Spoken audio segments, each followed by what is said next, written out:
토끼 같은 한국을 집어 삼켜버리겠다던 일본이 미국의 대차게 까였습니다. 동맹국이라던 미국이 일본의 요청을 완전히 무시하고 한국 쪽으로 돌아서 버렸거든요. 그것도 단 2주 만에 말이죠. 백악관은 냉정했어요. 일본의 긴급 요청을 보류시키고 한국의 통보만 받아들였습니다. 그 덕에 일본 경제가 순식간에 무너졌고 엔화는 폭락했으며 총리는 무릎을 꿇고야 말았습니다. 동중국해 위기 한복판에서 벌어진 믿을 수 없는 이야기를 지금 즉시 공개합니다. 한국의 저력이 자랑스럽다고 생각하시는 분들은 구독과 좋아요 꾹 눌러주세요. 새벽 3시 7분 휴대전화가 울렸습니다. 태평양 사령부 상황실이었어요. 저는 마크 핸더슨 백악관 국가안보회의 동아시아 담당 선임 분석관입니다. 워싱턴에서 15년째 이 일을 하고 있죠. 이 시간에 전화가 온다는 건 심상치 않다는 뜻이었습니다. 전화를 받자마자 목소리가 긴박했어요. 핸더슨, 지금 당장 상황실로 와야 합니다. 동중국해에서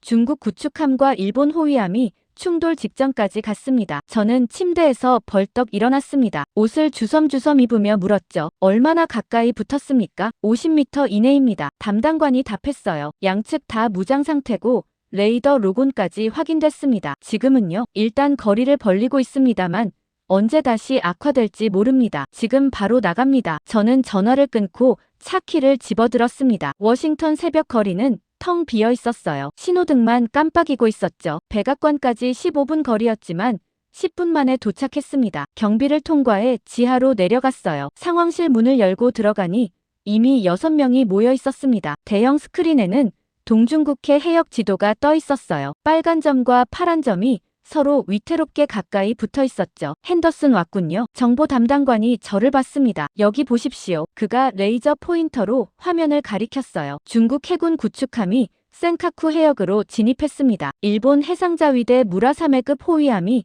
차단에 나섰고요. 최근 접 거리가 얼마였습니까? 제가 물었습니다. 48m입니다. 담당관이 답했어요. 충돌 위험 임계치를 한참 넘은 거죠. 저는 스크린을 보며 미간을 찌푸렸습니다. 48m라니요. 그건 거의 육안으로 상대 갑판 병사 얼굴이 보이는 거리였어요. 조금만 파도가 거세도 부딪힐 수 있는 거리였죠. 최초 보고는 누구한테서 들어왔습니까? 저는 습관적으로 물었습니다. 이런 사태에서는 누가 먼저 보고했느냐가 중요했거든요. 정보 우위가 곧 전략 우위니까요. 담당관이 서류를 뒤적이더니 답했습니다. 한국 합참이요. 저는 귀를 의심했습니다. 뭐라고요? 한국이요? 네. 담당관이 고개를 끄덕였어요. 한국 합동참모본부에서 보고가 들어왔습니다. 저는 스크린을 다시 봤습니다. 동중국해 센카쿠 해역이었어요. 일본 영해 분쟁 지역이었죠. 한국하고는 수백 킬로미터 떨어진 곳이었습니다. 일본 측 보고는요? 제가 다시 물었습니다. 그 후에 들어왔습니다. 담당관이 시간을 확인했어요. 한국 측 보고가 우리보다 6분 빨랐고 일본 측 보고는 그보다 2분 늦었습니다. 저는 잠시 말을 잃었습니다. 6분이라고요. 전장에서 6분은 결과를 바꾸는 시간이었어요. 선제 타격과 반격의 차이였고 생존과 격침의 갈림길이었죠. 그런데 한국이 6분이나 빨리 포착했다는 겁니다. 어떻게 가능합니까? 저는 담당관에게 물었습니다. 일본 해상자위대가 바로 옆에 있었잖습니까? 한국은 수백 킬로미터 떨어져 있는데요. 정확한 건 파악 중입니다만 담당관이 말했어요. 아마 이지스 구축함 레이더일 겁니다. 세종대왕급이 동해상에 있었다는 정보가 있거든요. 동해요? 저는 되물었습니다. 그럼 동중국해하고는 더 멀잖습니까? 그래서 저희도 의아해하고 있습니다. 담당관도 난감한 표정이었어요. 레이더 탐지 범위가 상당히 넓긴 하지만 이 정도 거리에서 정확하게 포착했다는 게 놀랍습니다. 저는 자리에 앉아 노트북을 열었습니다. 한국 합참 보고서를 직접 확인하고 싶었거든요. 파일을 찾아 클릭했어요. 화면에 보고서가 떴습니다. 첫 줄부터 명확했어요. 중국 해군 구축함 동중국해 센카쿠 해역 진입 확인. 일본 해상자위대 무라사메급 호위함과 50m 이내 근접, 충돌 위험 고조, 양측 무장 상태 지속, 즉각 대응 필요, 보고서 작성 시각을 봤습니다. 새벽 2시 54분이었어요. 우리 태평양 사령부 최초 보고는 3시 정각이었죠. 정확히 6분 차이였습니다. 저는 보고서를 계속 읽어 내려갔습니다. 함정 위치 좌표가 소수점 셋째 자리까지 나와 있었어요. 속도, 방향, 레이더 작동 상태까지 상세했습니다. 이건 단순 관측이 아니었어요. 실시간 추적이었죠. 보고서 중간쯤에 이상한 문장이 눈에 들어왔습니다. 해당 해역 긴장 고조 시 한반도 안보 환경에 직접 영향 가능. 동맹 조율 필요하나 독자 판단 우선 시행. 독자 판단 우선이라는 표현이 묘했습니다. 보통은 동맹 협의가 먼저잖아요. 미국과 먼저 상의하고 움직이는 게 일반적이었죠. 그런데 한국은 자기들 판단을 앞세우고 있었습니다. 핸더슨, 이것 좀 보십시오. 다른 분석관이 제게 화면 하나를 넘겼습니다. 일본 외무성에서 보낸 긴급 전문이었어요. 저는 화면을 읽었습니다. 일본어였지만 저는 읽을 수 있었어요. 중국의 도발은 일본 주권에 대한 직접적 위협, 미국의 명확한 지지와 개입 요청, 동맹 조약에 따른 즉각 대응 촉구, 전형적인 일본 스타일이었습니다. 강경하고 직설적이었죠. 하지만 구체적인 상황 분석은 없었어요. 그냥 미국더러 나서라는 요청뿐이었습니다. 저는 두 보고서를 나란히 놓고 비교했습니다. 한국 보고서에는 함정 재원, 위치, 속도, 무장 상태, 레이더 신호까지 모든 게 들어있었어요. 일본 보고서는 정치적 수사만 가득했죠. 데이터대 수사에 대비였습니다. 담당관이 제 옆으로 왔습니다. 이상하지 않습니까? 그가 조용히 말했어요. 일본은 현장에 있었는데 한국보다 보고가 늦었습니다. 그것도 덜 정확하게요. 저는 고개를 끄덕였습니다. 뭔가 이상했어요. 일본 해상자위대는 세계적 수준이었습니다. 레이더 시스템도 최신이었고 훈련도 철저했죠. 그런데 왜 한국보다 늦었을까요? 그 순간 저는 직감했습니다. 이번 위기는 미국이 먼저 감지한 게 아니었어요. 한국이었습니다. 그리고 그건 우연이 아니었죠. 한국은 이 해역을 이미 주시하고 있었던 겁니다. 미리 준비하고 있었던 거예요. 상황실 시계를 봤습니다. 새벽 4시 30분이었어요. 밖은 아직 어두웠죠. 하지만 저는 알고 있었습니다. 이 위기의 첫 신호는 한국에서 왔다는 걸요. 그리고 그 의미는 앞으로 분명해질 거라는 것도요. 새벽 6시 백악관 상황실에 새로운 전문이 들어왔습니다. 일본 총리실에서 직접 보낸 거였어요. 저는 화면에 뜬 문서를 열어봤습니다. 제목부터 강경했죠. 긴급 동맹 지원 요청이라고 적혀 있었습니다. 담당관이 제 옆에서 말했어요. 워싱턴 주재 일본 대사가 30분 후 국무부를 방문한답니다. 직접 전달하겠다는 겁니다. 저는 문서를 읽기 시작했습니다. 일본 특유의 격식 있는 문체였지만 내용은 날카로웠어요. 중국 해군의 도발은 일본의 주권을 직접 위협하고 있다. 센카쿠 제도는 일본 고유 영토이며 이번 침입은 용납할 수 없다. 미일 안보조약에 따라 미국의 명확한 지지를 요청한다. 동맹국으로서 즉각적인 성명 발표와 군사적 대응 준비를 촉구한다. 표현은 외교적이었지만 요구는 분명했습니다. 미국더러 당장 나서라는 거였어요. 중국을 압박하고 일본 편에 서라는 겁니다. 저는 문서를 프린트해서 파일에 끼웠습니다. 오전 9시. 백악관 NSC 긴급회의가 소집됐습니다. 국무장관과 국방장관이 들어왔어요. CIA 국장도 보였죠. 대통령은 조금 늦게 나타났습니다. 회의실에 들어서자마자 말했어요. 일본에서 뭐라고 했나? 국무장관이 서류를 펼쳤습니다. 명확한 지지를 요청했습니다. 성명 발표와 군사적 대응 준비를 원하고 있습니다. 대통령은 자리에 앉으며 물었습니다. 한국은? 그 질문에 회의실이 잠시 조용해졌어요. 국무장관이 저를 봤습니다. 저는 일어나서 답했죠. 한국은 아직 별도 요청을 하지 않았습니다. 상황 보고만 보냈고요. 대통령이 눈썹을 치켜 올렸습니다. 요청이 없다고? 네, 각하. 저는 한국 보고서를 꺼냈어요. 한국은 상황 분석만 전달했습니다. 우리에게 뭘 해달라는 말은 없었고요. 대통령은 잠시 생각하더니 말했습니다. 일본은 기자회견을 하고 한국은 레이더를 본다는 얘기군. 회의실에 웃음이 번졌습니다. 하지만 저는 웃지 않았어요. 대통령 말이 정확했거든요. 일본은 정치적 성명에 집중하고 있었고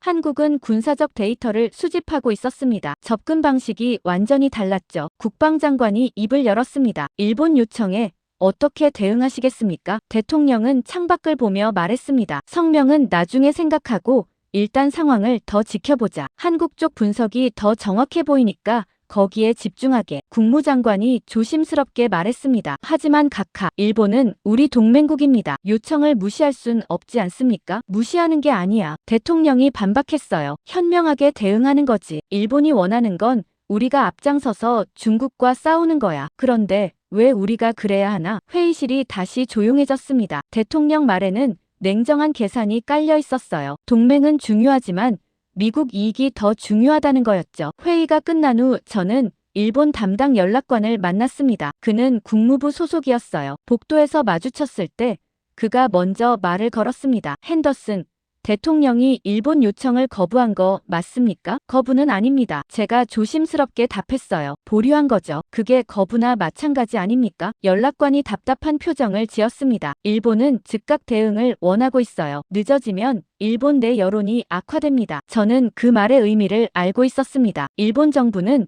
국내 정치 압박을 받고 있었어요. 야당이 정부를 무능하다고 공격하고 있었죠. 미국의 지지 성명이 필요했던 겁니다. 그런데 연락관이 이상한 말을 덧붙였습니다. 한국이 먼저 움직이면 어떻게 됩니까? 저는 그를 쳐다봤습니다. 무슨 뜻입니까? 한국이 먼저 안보 위기를 선언하면요. 연락관이 말했어요. 그러면 미국도 개입할 수밖에 없지 않겠습니까? 저는 그 순간 뭔가 이상하다고 느꼈습니다. 일본이 한국 카드를 꺼내고 있었어요. 직접 미국을 못 움직이니까 한국을 통해 압박하려는 거였죠. 그날 오후 정보 요약 보고서가 제 책상에 올라왔습니다. 일본 외무성 내부 분석 자료였어요. 비공식 루트로 입수한 거였죠. 저는 파일을 열어봤습니다. 여러 시나리오가 나열돼 있었어요. 그중 하나가 눈에 들어왔습니다. 한국 개입 유도 시나리오라고 적혀 있었습니다. 중국 압박을 한국 인접 해역까지 확대, 한국의 안보 우려 증폭, 한국이 먼저 위기 선언 시 미국 개입 압박 가능성 증가. 저는 그 문장을 여러 번 읽었습니다. 이건 분석이 아니었어요. 전략이었죠. 일본은 의도적으로 상황을 키우려 하고 있었습니다. 한국을 끌어들이려는 거였어요. 저는 메모장에 적었습니다. 일본은 지금 동맹을 부르는 게 아니라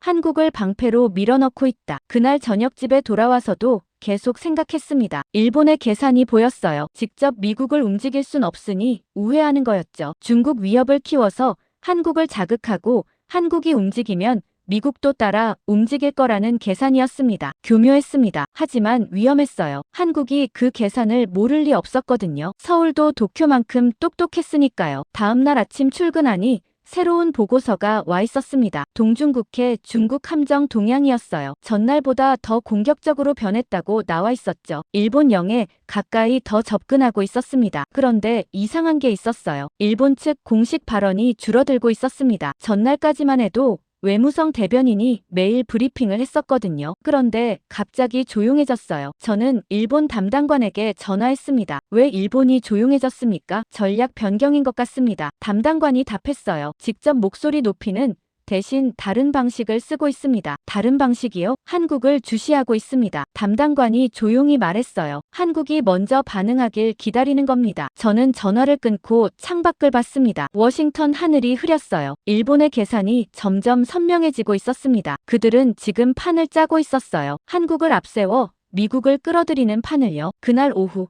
대통령 집무실로 호출됐습니다. 긴급 브리핑이었어요. 저는 서류 뭉치를 들고 올라갔죠. 비서실장이 문을 열어줬습니다. 들어가세요. 대통령이 기다리고 계십니다. 집무실에 들어가니 대통령이 창가에 서 있었습니다. 뒤돌아보며 말했어요. 핸더슨, 일본이 또 뭐라고 했나? 저는 최신 보고서를 꺼냈습니다. 공식적으론 조용합니다. 하지만 비공식 채널로는 계속 압박하고 있습니다. 대통령이 책상으로 걸어와 앉았습니다. 압박, 어떤 식으로? 한국 카드를 쓰고 있습니다. 제가 설명했어요. 중국 위협을 한국 쪽으로 확대시키려 하고 있습니다. 한국이 먼저 반응하면 우리도 개입할 수밖에 없다는 계산이죠. 대통령이 펜을 만지작거리며 물었습니다. 한국은 어떻게 보고 있나? 저는 잠시 망설였습니다. 정확한 정보는 없었거든요. 하지만 느낌은 있었어요. 아마 눈치챘을 겁니다. 제가 조심스럽게 답했죠. 한국 정보 당국이 일본만큼 둔하진 않으니까요. 대통령이 처음으로 미소를 지었습니다. 그래, 그렇겠지. 그가 의자에 기대며 말했어요. 일본은 기자회견을 하고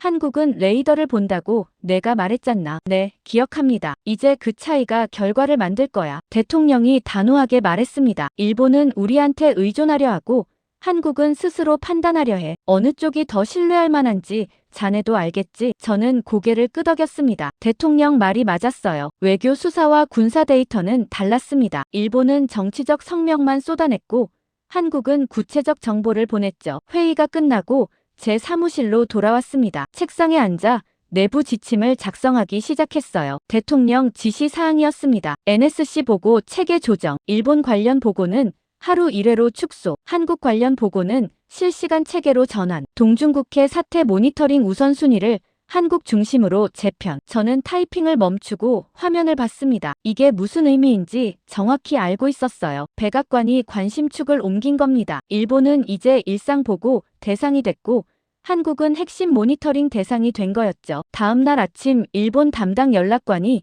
제 사무실로 찾아왔습니다. 표정이 좋지 않았어요. 핸더슨, 들었습니다. 그가 문을 닫으며 말했어요. 일본 보고를 하루 한 번으로 줄였다면서요? 대통령 지시입니다. 제가 답했죠. 우선순위 조정이에요. 그게 말이 됩니까? 연락관이 목소리를 높였습니다. 일본은 동맹국입니다. 현장 당사자고요. 그런데 한국 보고를 더 중시한다는 게 무슨 뜻입니까? 저는 침착하게 답했습니다. 데이터 품질 문제입니다. 한국 보고가 더 정확하고 구체적이거든요. 연락관이 책상을 쳤습니다. 정확성 문제가 아니지 않습니까? 이건 신뢰의 문제예요. 미국이 누구 편인지 보여주는 거라고요. 저는 그를 똑바로 쳐다봤습니다. 우리는 편을 가르는 게 아닙니다. 정보를 따를 뿐이에요. 그리고 지금 가장 좋은 정보는 서울에서 오고 있습니다. 연락관은 더 이상 말하지 않았습니다. 문을 박차고 나가더군요. 저는 한숨을 쉬었어요. 동맹 관리가 이렇게 복잡할 줄은 몰랐습니다. 오후에 CIA 브리핑이 있었습니다. 동아시아 정세 분석이었어요. 저도 참석했죠. 브리핑룸에 들어가니 이미 여러 명이 앉아 있었습니다. CIA 동아시아 담당 국장이 단상에 섰어요. 스크린에 지도가 떠올랐습니다. 최근 48시간 동향입니다. 국장이 레이저 포인터를 들었어요. 중국 함정 움직임이 더 공격적으로 변했습니다. 일본 영해 접근 빈도가 증가했고요. 하지만 흥미로운 건 일본 반응입니다. 스크린이 바뀌었습니다. 일본 언론 보도 빈도 그래프였어요. 이틀 전까지는 상승 곡선이었는데 갑자기 떨어졌습니다. 공식 발언이 줄었습니다. 국장이 설명했어요. 외무성 브리핑 횟수가 절반으로 감소했고 총리실 성명도 나오지 않고 있습니다. 왜 그럴까요? 누군가 물었습니다. 국장이 다음 슬라이드를 띄웠습니다. 전략 변경으로 보입니다. 직접 목소리를 높이는 대신 다른 방식을 모색 중입니다. 다른 방식이요? 한국입니다. 국장이 단호하게 말했어요. 일본은 한국이 먼저 반응하길 기다리고 있습니다. 브리핑룸이 술렁거렸습니다. 저는 노트에 적었어요. 일본의 우회 전략 확인됨. 한국을 방패로 활용 시도. 브리핑이 끝난 후 국장이 저를 따로 불렀습니다. 복도에서 조용히 말했어요. 핸더슨,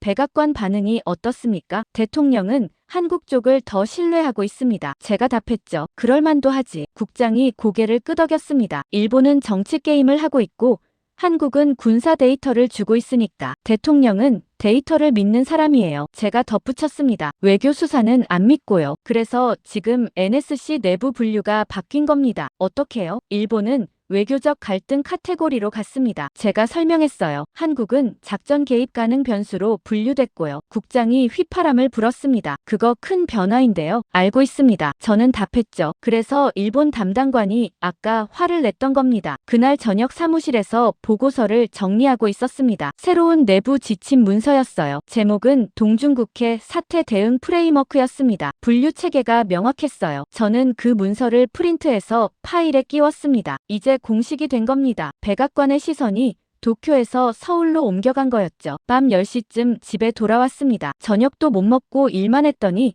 배가 고팠어요. 냉장고를 열어 샌드위치를 꺼내 먹으며 생각했습니다. 대통령이 한 말이 계속 맴돌았어요. 일본은 기자회견을 하고 한국은 레이더를 본다. 그 차이가 이제 결과를 만들고 있었습니다. 일본은 요청자가 됐고 한국은 행동자가 된 거였죠. 미국 입장에서는 당연히 행동자를 더 주시할 수밖에 없었습니다. 며칠이 지났습니다. 상황은 더 이상해지고 있었어요. 저는 매일 아침 정보 브리핑을 받았는데 패턴이 보이기 시작했습니다. 월요일 아침 브리핑부터 이상했어요. 중국 함정 동향입니다. 분석관이 스크린을 가리켰습니다. 주말 동안 동중국해 활동이 30% 증가했습니다. 얼마나 가까이 붙었습니까? 제가 물었죠. 일본 영해 12해리 바뀝니다. 분석관이 답했어요. 하지만 계속 왔다 갔다 하고 있습니다. 도발 수위가 높아지는 겁니까? 네. 레이더 로곤 횟수도 증가했습니다. 저는 고개를 끄덕였습니다. 중국이 압박 수위를 올리고 있었어요. 그런데 이상한 건 일본 반응이었습니다. 일본 측 공식 발언은요? 제가 다시 물었습니다. 거의 없습니다. 분석관이 서류를 넘겼어요. 외무성 정례 브리핑만 있었고 특별 성명은 나오지 않았습니다. 저는 미간을 찌푸렸습니다. 말이 안 됐어요. 중국이 더 공격적으로 나오는데 일본은 오히려 조용했습니다. 일본은 원래 이런 상황에서 가장 크게 소리치는 나라였거든요. 화요일도 마찬가지였습니다. 중국 구축함 2척이 추가 투입됐습니다. 브리핑 담당관이 보고했어요. 센카쿠 주변 해역에 상시 배치된 겁니다. 일본 언론 반응은요? 제가 물었죠. 의외로 조용합니다. 담당관이 답했습니다. 주요 신문 사설도 없고 TV 뉴스 비중도 줄었습니다. 저는 뭔가 잘못됐다고 느꼈습니다. 이건 자연스러운 게 아니었어요. 누군가 의도적으로 조용히 하고 있었습니다. 수요일 오후 일본 외무성 내부 문서 하나가 제 책상에 올라왔습니다. 비공식 루트로 입수한 거였어요. 분류 등급이 높았죠. 저는 파일을 열어봤습니다. 제목은 한반도 변수 활용 방안이었습니다. 첫 페이지를 읽는 순간 등골이 서늘해졌어요. 현 상황 평가라는 항목이 있었습니다. 미국의 직접 개입 가능성 낮음, 일본 단독 요청으로는 미국 여론 설득 어려움, 새로운 접근 방식 필요. 다음 페이지로 넘어갔습니다. 대안 전략이라고 적혀 있었어요. 중국 압박을 한반도 인접 해역으로 확대, 한국의 안보 우려 자극, 한국이 먼저 위기를 규정할 경우 미국 개입 압박 자동 증가. 저는 그 문장을 3번 읽었습니다. 이건 분석이 아니었어요. 작전 계획이었죠. 일본은 의도적으로 상황을 키우려 하고 있었습니다. 한국을 끌어들이기 위해서요. 마지막 페이지에는 예상 시나리오가 나열돼 있었습니다. 저는 파일을 덮고 의자에 기댔습니다. 일본이 지금 뭘 하고 있는지 정확히 보였어요. 직접 미국을 못 움직이니까 우회하는 겁니다. 한국을 방패로 밀어넣고 그 뒤에 숨으려는 거였죠. 저는 즉시 메모를 작성했습니다. 일본은 지금 동맹을 부르는 게 아니라 한국을 방패로 밀어넣고 있다. 목요일 아침 CIA 긴급 브리핑이 있었습니다. 새로운 정보가 들어왔다고 했어요. 브리핑룸에 들어가니 국장이 심각한 표정으로 서 있었습니다. 어젯밤 정보입니다. 국장이 스크린을 켰어요. 일본 관방장관과 외무차관이 비공식 회동을 했습니다. 주제가 뭡니까? 누군가 물었습니다. 한국입니다. 국장이 답했어요. 대화 내용 일부를 입수했습니다. 스크린에 대화록이 떴습니다. 일본어였지만 영어 번역이 함께 나왔어요. 한국을 움직이게 밀어붙이면 된다는 얘기였어요. 중국을 자극시켜 한국이 먼저 위기를 선언하도록 시키려는 거였죠. 그러면 미국은 개입할 수밖에 없습니다. 저는 그 대화를 읽으며 주먹을 쥐었습니다. 예상대로였어요. 일본은 의도적으로 한국을 자극하려 하고 있었습니다. 브리핑이 끝난 후 국장이 저를 따로 불렀습니다. 핸더슨, 이거 백악관에 올려야 하나? 그가 물었어요. 당연히 올려야죠. 제가 답했습니다. 대통령이 알아야 합니다. 일본이 뭘 하고 있는지요. 그날 오후 대통령 집무실로 갔습니다. 긴급 보고였어요. 대통령이 서류를 받아들고 읽기 시작했습니다. 표정이 점점 굳어졌어요. 일본이 이런 짓을 하고 있다고. 대통령이 서류를 내려놨습니다. 네, 각하. 저는 답했죠. 한국을 끌어들여서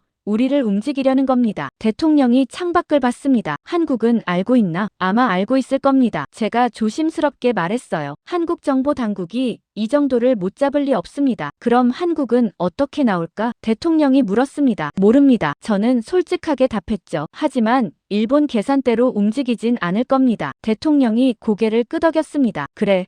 서울이 도쿄만큼 순진하진 않지. 그가 책상을 두드리며 말했어요. 계속 지켜보게. 한국 움직임을 놓치지 말고. 금요일 저녁 저는 사무실에 혼자 남아 있었습니다. 일주일치 보고서를 정리하고 있었어요. 패턴이 명확했습니다. 중국 활동 증가, 일본 공식 반응 감소, 일본 비공식 공작 증가, 모든 게 계획대로 움직이고 있었어요. 일본의 계획대로요. 저는 노트에 최종 정리를 적었습니다. 일본의 전략은 교묘했습니다. 하지만 위험했어요. 한국이 그 계산을 간파하면 오히려 역이용할 수 있었거든요. 그리고 저는 확신했습니다. 서울은 이미 알고 있을 거라고요. 그 확신은 주말에 증명됐습니다. 토요일 밤 11시 집에서 쉬고 있을 때 긴급 연락이 왔어요. 한국에서 보고서가 들어왔답니다. 저는 노트북을 열어 파일을 확인했습니다. 발신처는 한국 국가안보실이었어요. 제목부터 심상치 않았죠. 동중국해 사태 평가 및 대응 방침이라고 적혀 있었습니다. 첫 페이지를 열었습니다. 외교적 수사가 전혀 없었어요. 바로 본론으로 들어갔죠.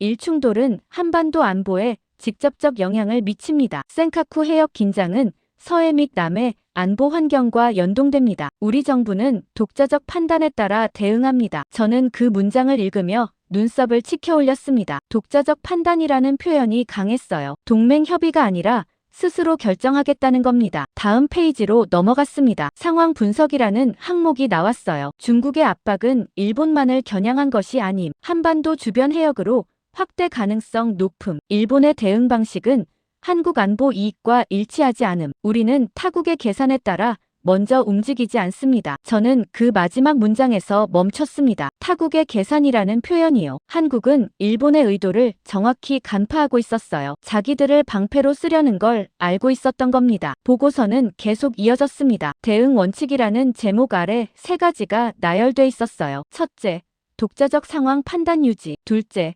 동맹국과 정보 공유하되 결정권은 보유. 셋째, 필요시 독자 대응 불사. 저는 노트북 화면을 한참 들여다봤습니다. 이건 단순한 보고서가 아니었어요. 선언이었죠. 한국은 미국에게 말하고 있었습니다. 우리는 일본처럼 의존하지 않는다고요. 스스로 판단하고 움직이겠다고요. 일요일 아침 일찍 사무실로 나갔습니다. 보고서를 다시 정밀하게 분석하고 싶었거든요. 책상에 앉아 프린트를 해서 형광펜으로 표시하기 시작했어요. 핵심 문장들이 보였습니다. 우리는 타국의 계산에 따라 먼저 움직이지 않습니다. 필요시 독자 대응 불사. 결정권은 보유. 저는 형광펜을 내려놓고 생각했습니다. 한국이 뭘 하려는 건지 보이기 시작했어요. 일본의 함정에 빠지지 않으려는 겁니다. 오히려 역이용하려 하고 있었죠. 오후에 CIA 국장에게 전화가 왔습니다. 핸더슨, 한국 보고서 봤나? 그가 물었어요. 네. 어젯밤에 받았습니다. 어떻게 생각하나? 한국이 일본 전략을 간파했습니다. 저는 답했죠. 그리고 거기에 말려들지 않겠다는 겁니다. 국장이 잠시 침묵하더니 말했습니다. 그럼 한국은 어떻게 나올 것 같나? 모르겠습니다. 저는 솔직하게 답했어요. 하지만 분명한 건 일본이 원하는 대로 움직이진 않을 겁니다. 한국은 자기 계산이 있어요. 월요일 아침 NSC 회의가 있었습니다. 한국 보고서를 논의하기 위해서였어요. 국무장관이 서류를 펼치며 말했습니다. 한국이 상당히 강경한 입장을 보내왔습니다. 독자 판단, 독자 대응을 강조하고 있어요. 대통령이 서류를 받아 읽었습니다. 그리고 저를 봤어요. 핸더슨, 해석해보게. 저는 일어났습니다. 한국은 일본의 계산을 알고 있습니다. 제가 설명을 시작했어요. 일본이 자기들을 방패로 쓰려는 걸 간파했고 거기에 말려들지 않겠다는 겁니다. 그럼 한국은 뭘 원하나? 국방장관이 물었습니다. 주도권입니다. 저는 단호하게 답했죠. 한국은 이 사태를 타국이 아니라 자기들이 정의하고 싶어 합니다. 회의실이 조용해졌습니다. 대통령이 다시 서류를 봤어요. 우리는 타국의 계산에 따라 먼저 움직이지 않습니다. 그가 그 문장을 소리내어 읽었습니다. 타국이 누구겠나? 일본입니다. 제가 답했어요. 그리고 어쩌면 우리도 포함일 수 있습니다. 대통령이 웃었습니다. 서울이 똑똑하군. 그가 서류를 덮으며 말했어요. 일본이 한국을 이용하려 했는데 한국이 오히려 판을 뒤집으려는 거야. 정확합니다. 제가 고개를 끄덕였습니다. 회의가 끝난 후 대통령이 저를 불렀습니다. 집무실로 따라 들어갔어요. 핸더슨, 한국이 다음에 뭘 할 것 같나? 그가 물었습니다. 아마 통보할 겁니다. 저는 예상을 말했어요. 요청이 아니라 통보요. 어떤 통보? 상황 정의입니다. 저는 설명했죠. 한국이 이 사태를 어떻게 보는지 우리에게 알려줄 겁니다. 그리고 자기들이 어떻게 대응할 건지도요. 대통령이 창밖을 보며 말했습니다. 일본은 도움을 구하고 한국은 결정을 통보한다. 재미있는 대조군. 그 말이 정확했습니다. 화요일 오후 예상이 맞아떨어졌습니다. 한국에서 새로운 메시지가 왔어요. 이번엔 더 짧았습니다. 2줄 뿐이었죠. 요청이 아니라 평가라는 겁니다. 저는 그 메시지를 대통령에게 즉시 보고했어요. 한국은 개입 여부를 묻지 않습니다. 제가 말했습니다. 이미 결론을 냈어요. 어떤 결론? 대통령이 물었습니다. 이 사태는 한국 안보와 직결된다는 겁니다. 저는 답했죠. 그리고 한국은 스스로 대응하겠다는 거고요. 우리 동의는 필요 없나? 필요 없는 것 같습니다. 제가 솔직하게 말했어요. 한국은 통보만 하고 있습니다. 대통령이 잠시 침묵했습니다. 그리고 천천히 말했어요. 그래. 그럼 지켜보자. 한국이 뭘 하는지 말이야. 그날 저녁 집에 돌아와서도 계속 생각했습니다. 한국의 메시지가 계속 머릿속을 맴돌았어요. 정말 강력했습니다. 일본은 미국에게 도와달라고 애원하고 있었어요. 한국은 미국에게 이렇게 판단했다고 통보하고 있었죠. 어느 쪽이 더 강한 입장인지 명확했습니다. 수요일 아침 한국에서 또 다른 메시지가 도착했습니다. 이번엔 더 구체적이었어요. 저는 출근하자마자 파일을 열어봤습니다. 제목은 동중국해 사태 한국 정부 공식 입장이었죠. 첫 문장부터 강력했습니다. 현 사태는 한반도 안보 환경에 직접적 영향을 미치는 구조적 위기임. 우리 정부는 독자적 평가에 따라 다음과 같이 판단함. 저는 천천히 읽어 내려갔습니다. 다음 내용이 충격적이었어요. 중국의 해양 압박은 일본 단독 사안이 아님. 서해 및 남해 안보와 연동된 지역 차원 문제임. 따라서 한국은 방관자가 아닌 당사자로서 대응함. 동맹국과의 협의는 환영하나 우리 결정권은 양보 불가. 저는 화면에서 눈을 떼지 못했습니다. 한국이 뭘 하고 있는지 정확히 보였거든요. 요청이 아니라 선언이었어요. 도움을 구하는 게 아니라 입장을 통보하는 겁니다. 즉시 대통령 집무실로 향했습니다. 비서실장이 문을 열어줬어요. 들어가세요. 긴급 사안이라고 들었습니다. 대통령이 책상에 앉아 있었습니다. 뭔가 그가 물었어요. 한국에서 공식 입장이 왔습니다. 저는 프린트한 문서를 건넸죠. 요청이 아니라 통보입니다. 대통령이 문서를 받아 읽기 시작했습니다. 표정이 점점 진지해졌어요. 한참을 읽더니 고개를 들었습니다. 한국이 당사자라고 선언했군. 그가 말했어요. 네, 저는 답했습니다. 방관자가 아니라 당사자로서 대응하겠다는 겁니다. 우리 동의는 필요 없답니다. 제가 문서 마지막 부분을 가리켰어요. 협의는 환영하지만 결정권은 양보 불가라고 나와 있습니다. 대통령이 의자에 기대며 웃었습니다. 서울이 판을 뒤집었어. 그가 말했어요. 일본이 한국을 끌어들이려 했는데 한국이 오히려 주도권을 쥔 거야. 정확합니다. 저는 고개를 끄덕였죠. 한국은 지금 이 사태를 자기 방식으로 정의하고 있습니다. 대통령이 다시 문서를 봤습니다. 그가 그 문장을 손가락으로 짚었어요. 이 한 줄이 모든 걸 말해주는군. 강력한 문장입니다. 제가 동의했습니다. 일본은 우리한테 도와달라고 요청했어요. 한국은 이렇게 판단했다고 통보하고 있고요. 어느 쪽이 더 강한 입장인가? 대통령이 물었습니다. 한국입니다. 저는 주저없이 답했어요. 요청하는 쪽은 약하고 통보하는 쪽은 강합니다. 그날 오후 NSC 긴급회의가 소집됐습니다. 한국 메시지를 논의하기 위해서였어요. 국무장관이 심각한 표정으로 말했습니다. 한국이 상당히 공격적인 입장을 보내왔습니다. 당사자 선언이라니 이건 일본이 받아들이기 어려울 겁니다. 그게 문제인가? 대통령이 물었어요. 동맹 관리 차원에서 문제입니다. 국무장관이 답했죠. 일본은 우리 지지를 기대하고 있는데 한국이 끼어들면 복잡해집니다. 끼어드는 게 아니야. 대통령이 반박했습니다. 한국은 당사자라고 주장하는 거지. 그리고 솔직히 일리가 있어. 동중국해 문제가 한반도하고 무관하지 않잖나. 국방장관이 끼어들었습니다. 각하 말씀이 맞습니다. 중국 해양 전략은 연동돼 있어요. 일본만 압박하는 게 아니라 전체 서태평양을 노리는 겁니다. 그럼 우리는 어떻게 대응해야 합니까? CIA 국장이 물었습니다. 대통령이 저를 봤어요. 핸더슨, 자네 생각은? 저는 일어났습니다. 한국 입장을 존중해야 합니다. 제가 말했어요. 일본 요청만 들으면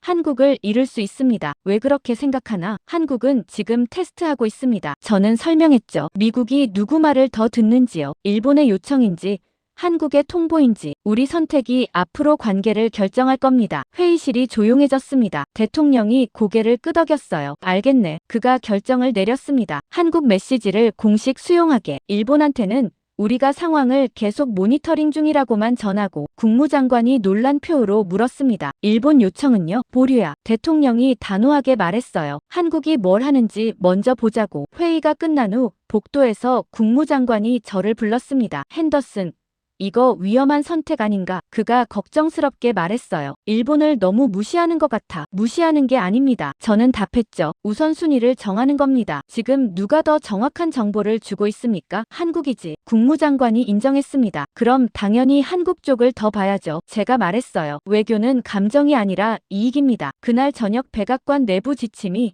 업데이트됐습니다. 저는 문서 초안을 작성했어요. 한국 정부 입장 공식 수용, 한국을 당사자로 인정, 한국 측 평가를 미국 정책 판단 근거로 활용, 일본 요청은 계속 검토 중으로 유보. 타이핑을 마치고 문서를 저장했습니다. 이제 공식이 된 겁니다. 미국은 한국의 통보를 받아들였어요. 일본의 요청은 뒤로 밀렸죠. 목요일 아침 일본 대사관에서 항의가 들어왔습니다. 국무부 담당관이 제게 전화했어요. 일본 측이 불만을 표시했답니다. 왜 한국 입장만 받아들이냐고요. 뭐라고 답했습니까? 제가 물었습니다. 계속 검토 중이라고 했죠. 담당관이 답했어요. 하지만 일본 측이 납득 못하는 눈치입니다. 그날 오후 CIA에서 새로운 정보가 올라왔습니다. 일본 내부 반응 분석이었어요. 저는 파일을 열어봤습니다. 일본 외무성 내부 혼란이라는 제목이 눈에 들어왔습니다. 미국이 한국 입장을 우선시하자 일본 내부에서 당혹감 확산. 우리 전략이 실패했습니다. 한국을 끌어들이려다 오히려 한국한테 주도권을 빼앗겼어. 저는 그 대화록을 읽으며 씁쓸하게 웃었습니다. 일본의 계산이 완전히 빗나간 겁니다. 한국을 방패로 쓰려다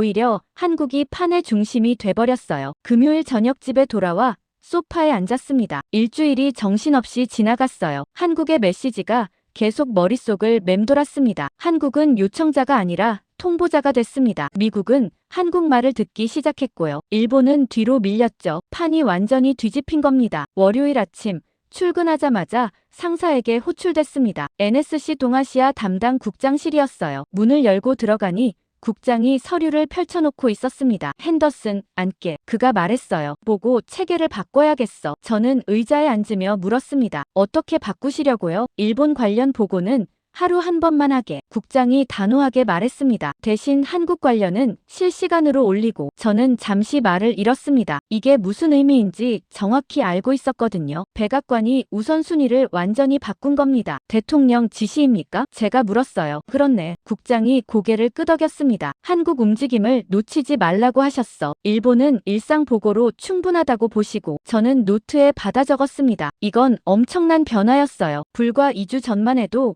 일본이 최우선이었습니다. 지금은 한국이 됐죠. 그날 오후부터 제 업무가 달라졌습니다. 한국 관련 정보가 들어오면 즉시 보고해야 했어요. 일본 관련은 하루 마감 때 요약 보고만 하면 됐고요. 차이가 극명했습니다. 화요일 아침 대통령 1일 브리핑에 참석했습니다. 국가안보보좌관이 동아시아 현황을 설명하고 있었어요. 저는 뒤에서 자료를 준비하고 있었죠. 한국 쪽 업데이트는 대통령이 갑자기 물었습니다. 국가안보보좌관이 저를 봤어요. 핸더슨 설명해주게. 저는 앞으로 나갔습니다. 한국은 계속 독자 모니터링을 진행 중입니다. 제가 보고했어요. 어제도 동중국해 상황 분석을 보내왔고요. 일본보다 6시간 빨랐습니다. 6시간? 대통령이 눈썹을 치켜 올렸어요. 또 한국이 먼저야? 네, 각하. 패턴이 계속됩니다. 제가 답했죠. 한국 정보가 더 빠르고 정확합니다. 대통령이 국가안보보좌관을 받습니다. 우리가 누구 정보를 더 믿어야 할지 명확하네. 그가 말했어요. 한국 쪽에 집중하게. 일본은 누군가 물었습니다. 계속 보긴 하되 우선순위는 아니야. 대통령이 답했습니다. 한국이 움직일 때 항상 이유가 있었지. 그 말에 회의실이 조용해졌습니다. 저는 그 의미를 정확히 이해했어요. 대통령은 한국을 신뢰하기 시작한 겁니다. 수요일 오후 일본 담당 연락관이 제 사무실로 찾아왔습니다. 표정이 어두웠어요. 핸더슨, 이거 심각한 문제야. 그가 문을 닫으며 말했습니다. 일본 대사관이 항의하고 있어. 무슨 항의요? 왜 일본 보고를 줄였냐는 거야. 연락관이 답답한 표정을 지었어요. 동맹국인데 이렇게 대접받을 일이냐고. 저는 침착하게 답했습니다. 대접 문제가 아닙니다. 정보 품질 문제예요. 한국 정보가 더 정확하니까 그쪽을 더 보는 거죠. 하지만 일본은 현장 당사자야. 연락관이 항변했습니다. 한국보다 가까이 있다고 정보가 정확한 건 아닙니다. 제가 반박했어요. 한국이 더 먼 곳에서 더 빨리 더 정확하게 포착하고 있어요. 연락관은 더 이상 말하지 않았습니다. 고개를 저으며 나갔죠. 저는 창밖을 봤습니다. 위성턴 하늘이 맑았어요. 동맹 관계가 이렇게 냉정할 줄은 몰랐습니다. 목요일 아침 NSC 내부 회의가 있었습니다. 보고 체계 재정비 논의였어요. 국장이 화이트보드에 새로운 구조를 그렸습니다. 앞으로 이렇게 갑니다. 그가 설명을 시작했어요. 일본 관련 보고는 외교 라인으로 갑니다. 하루 한 번. 국무부 경유. 한국 관련 보고는 군사정보 통합 채널입니다. 실시간, 직접 백악관 보고. 저는 그 차이가 얼마나 큰지 알고 있었습니다. 외교 라인은 느렸어요. 검토 단계가 많았죠. 군사정보 채널은 빨랐습니다. 직통이었거든요. 왜 이렇게 바뀌는 겁니까? 다른 분석관이 물었습니다. 대통령 지시입니다. 국장이 답했어요. 한국을 작전 변수로 보라는 겁니다. 일본은 외교 이슈고요. 작전 변수라는 표현이 강했습니다. 한국이 실제로 뭔가 할 수 있다는 뜻이었어요. 일본은 말만 한다는 거였고요. 금요일 오후 대통령이 저를 다시 불렀습니다. 집무실로 올라가니 국가안보보좌관도 있었어요. 핸더슨, 한국에 대해 어떻게 생각하나? 대통령이 물었습니다. 신뢰할 만합니다. 저는 솔직하게 답했어요. 정보가 정확하고 판단이 독자적입니다. 독자적이라는 게 문제 아닌가? 국가안보보좌관이 끼어들었습니다. 우리랑 상의 안 하고 혼자 결정하잖아요. 그게 오히려 장점입니다. 제가 반박했습니다. 한국은 우리한테 의존하지 않아요. 스스로 판단하고 움직입니다. 그게 더 믿을만하죠. 대통령이 고개를 끄덕였습니다. 맞아. 의존하는 동맹보다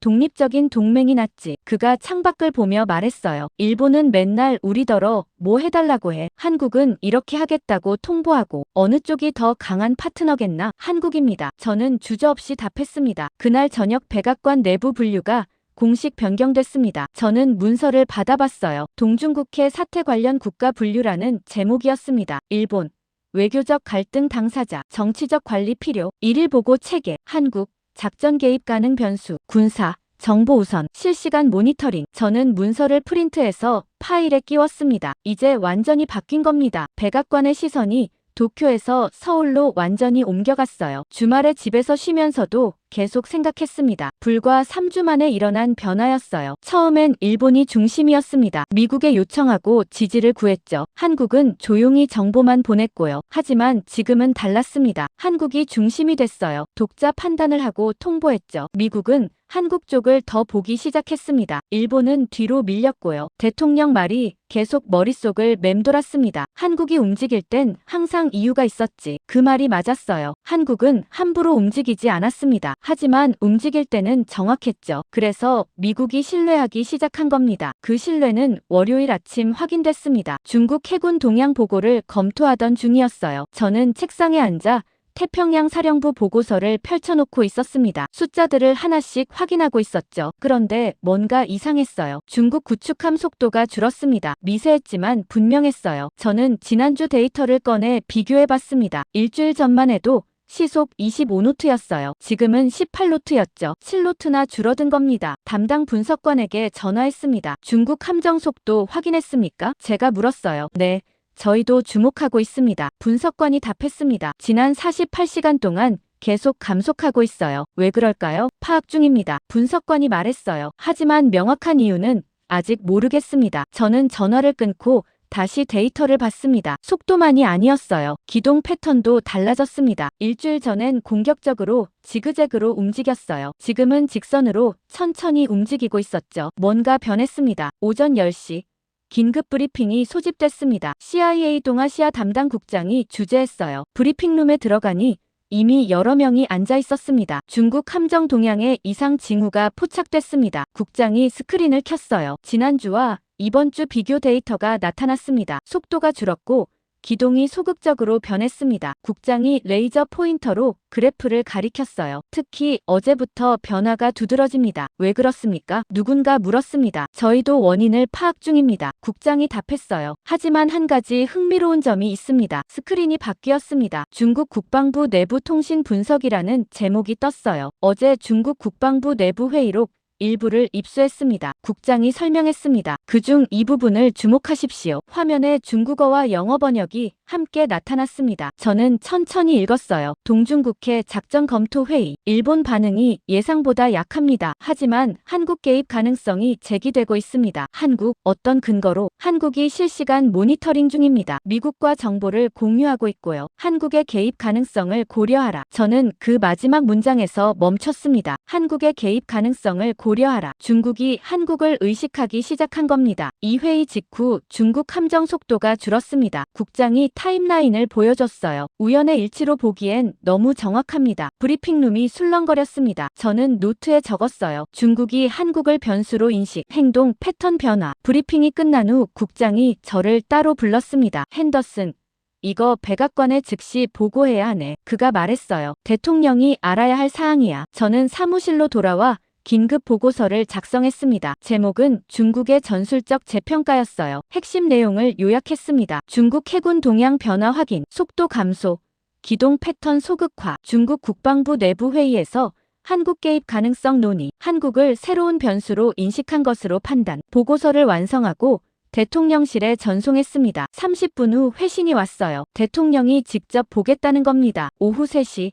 대통령 집무실로 올라갔습니다. 국가안보보좌관도 함께 있었어요. 중국이 속도를 줄였다고 대통령이 물었습니다. 네, 각하. 저는 데이터를 보여줬어요. 지난주 대비 30% 감속했습니다. 왜? 한국 때문입니다. 제가 답했습니다. 중국이 한국 개입 가능성을 고려하기 시작했어요. 대통령이 그래프를 보며 물었습니다. 확실한가? 중국 국방부 회의록에 나와 있습니다. 저는 번역문을 건넸어요. 한국의 개입 가능성을 고려하라고 명시돼 있습니다. 대통령이 문서를 읽더니 웃었습니다. 중국도 알아챘군. 그가 말했어요. 이 판에 새로운 조정자가 들어왔다는 걸. 정확합니다. 제가 고개를 끄덕였습니다. 한국이 더 이상 방관자가 아니라는 거죠. 중국도 그걸 인식하기 시작한 겁니다. 국가안보보좌관이 끼어들었습니다. 하지만 각하, 한국이 실제로 개입할까요? 군사적으로요? 모릅니다. 저는 솔직하게 답했어요. 하지만 중요한 건 중국이 그 가능성을 배제하지 못한다는 겁니다. 그것만으로도 중국 계산이 복잡해집니다. 대통령이 창밖을 보며 말했습니다. 한국이 아무것도 안 해도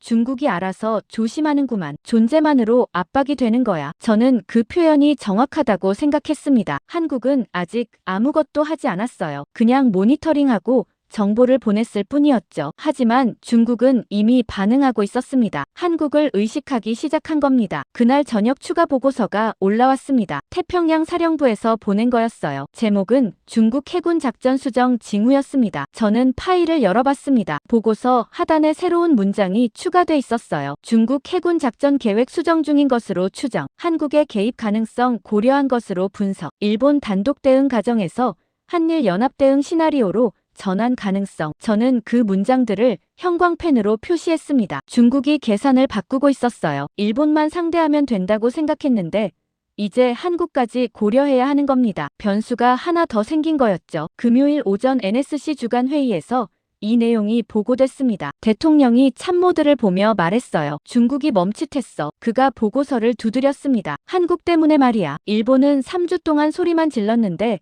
중국은 안 움직였어요. 국무장관이 말했습니다. 한국은 조용히 지켜봤는데 중국이 속도를 줄였죠. 맞아. 대통령이 고개를 끄덕였어요. 그게 차이야. 떠드는 것과 준비하는 것의 차이. 저는 그날 회의록을 정리하며 생각했습니다. 이제 모두가 서울을 보고 있었어요. 도쿄가 아니라요. 중국도 예외가 아니었습니다. 하지만 긴장은 계속 고조됐습니다. 다음 주 화요일 새벽 긴급 호출을 받았어요. 동중국해 상황이 다시 악화됐다는 겁니다. 저는 서둘러 백악관으로 향했습니다. 상황실에 도착하니 이미 여러 명이 모여 있었어요. 스크린에는 실시간 위성 영상이 떠 있었습니다.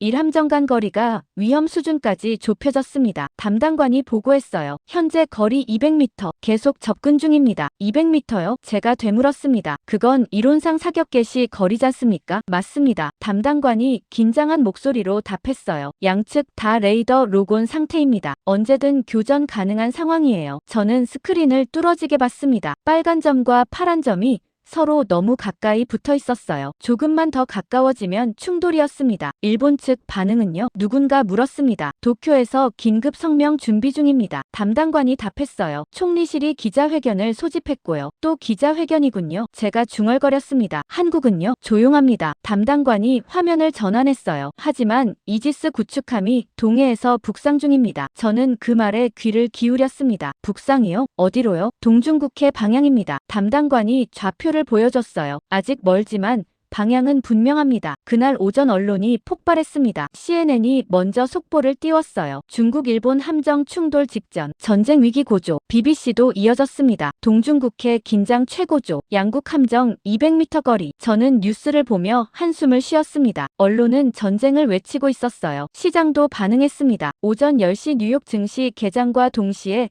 다우지수가 급락했어요. 500포인트가 순식간에 빠졌습니다. 아시아 증시는 이미 패닉 상태였죠. 도쿄 증시 3% 하락. 담당관이 보고했습니다. 상하이도 2% 떨어졌고요. 서울은요? 제가 물었습니다. 1% 하락입니다. 담당관이 답했어요. 도쿄나 상하이보다 안정적입니다. 저는 그 차이가 흥미로웠습니다. 서울시장이 덜 동요하고 있었어요. 마치 뭔가 알고 있는 것처럼요. 오후 2시. 일본 총리가 기자회견을 했습니다. 백악관 상황실에서 생중계를 지켜봤어요. 중국의 도발은 용납할 수 없습니다. 총리가 단호하게 말했습니다. 일본은 주권을 지키기 위해 모든 수단을 동원할 것입니다. 동맹국의 지지를 기대합니다. 기자들이 질문을 쏟아냈습니다. 미국과 협의했습니까? 한 기자가 물었어요. 긴밀히 소통하고 있습니다. 총리가 답했습니다. 미국의 확고한 지지를 확신합니다. 저는 그 말을 듣고 고개를 저었습니다. 확신한다고요? 미국은 아직 공식 입장을 내지 않았는데요. 일본이 혼자 확신하고 있었습니다. 회견이 끝난 후 백악관 대변인실에서 연락이 왔습니다. 언론이 미국 입장을 묻고 있답니다. 뭐라고 답할까요? 제가 물었어요. 상황을 예의주시하고 있다고만 했습니다. 대변인이 답했어요. 구체적 입장은 보류했고요. 일본이 실망하겠는데요. 그건 일본 문제지 우리 문제가 아니에요. 대변인이 단호하게 말했습니다. 대통령이 아직 결정 안 하셨으니까요. 그날 저녁 한국에서 메시지가 왔습니다. 이번에도 짧았어요. 저는 파일을 열어봤습니다. 현 상황은 통제 가능 범위 내에 있음. 우리는 필요한 준비를 완료했음. 추가 정보는 필요시 제공. 저는 그 문장들을 여러 번 읽었습니다. 통제 가능 범위라고요? 전 세계가 전쟁을 걱정하는데 한국은 통제 가능하다고 말하고 있었습니다. 어떤 근거로요? 수요일 새벽 상황이 더 악화됐습니다. 일함정 거리가 100m까지 좁혀졌어요. 저는 긴급 소집된 상황실에 앉아 있었습니다. 이건 충돌 직전입니다. 군사 담당관이 말했어요. 양측 다 무장 해제 안 하고 있습니다. 미국은 여전히 공식 개입을 하지 않고 있었습니다. 대통령이 신중한 입장을 고수했거든요. 언론은 미국을 비판하기 시작했습니다. 동맹을 저버리는가? 뉴욕타임스 사설 제목이었어요. 일본이 위기인데 미국은 침묵한다. 워싱턴 포스트도 비슷했죠. 저는 그 기사들을 보며 씁쓸했습니다. 언론은 몰랐어요. 미국이 다른 쪽을 보고 있다는 걸요. 서울을 보고 있다는 걸요. 목요일 오전 CIA 긴급 브리핑이 있었습니다. 새로운 정보가 들어왔다는 겁니다. 브리핑룸에 들어가니 국장이 심각한 표정으로 서 있었어요. 중국 측 내부 통신을 또 입수했습니다. 국장이 말했습니다. 이번엔 더 구체적이에요. 스크린에 중국어 문서가 떴습니다. 번역이 함께 나왔어요. 동중국해 작전 최종 점검 회의. 일본은 예상대로 움직이고 있습니다. 미국은 개입하지 않고 있고요. 한국 함정이 북상 중입니다. 의도 파악 불가. 한국 변수를 과소평가하지 마라. 저는 그 마지막 줄에 주목했습니다. 한국 변수를 과소평가하지 마라. 중국 국방부 장관이 직접 한 말이었어요. 중국 최고 위층이 한국을 의식하고 있었던 겁니다. 브리핑이 끝나고 복도를 걸으며 생각했습니다. 언론은 전쟁을 외치고 있었어요. 시장은 패닉 상태였고요. 일본은 미국 지지를 확신한다고 떠들었습니다. 하지만 저는 느낄 수 있었어요. 이 긴장 속에서 누군가는 이미 상황을 통제 가능한 선 안에 묶어두고 있다는 걸요. 그 확신은 금요일 아침 증명됐습니다. 한국에서 3개의 메시지가 거의 동시에 발송됐어요. 저는 출근하자마자 긴급 알림을 받았습니다. 상황실로 달려갔죠. 한국이 움직였습니다. 담당관이 저를 보며 말했어요. 세 방향으로 동시에 메시지를 보냈습니다. 세 방향이요? 제가 물었습니다. 중국, 일본, 그리고 우리한테요. 담당관이 스크린을 켰어요. 3개 문서가 나란히 떴습니다. 저는 첫 번째 문서를 봤습니다. 중국 외교부 앞 메시지였어요. 제목은 한국 정부 공식 경고였습니다. 현 사태는 한반도 안보에 직접 영향. 중국의 추가 압박 시 한국의 직접 개입 불가피. 선을 넘으면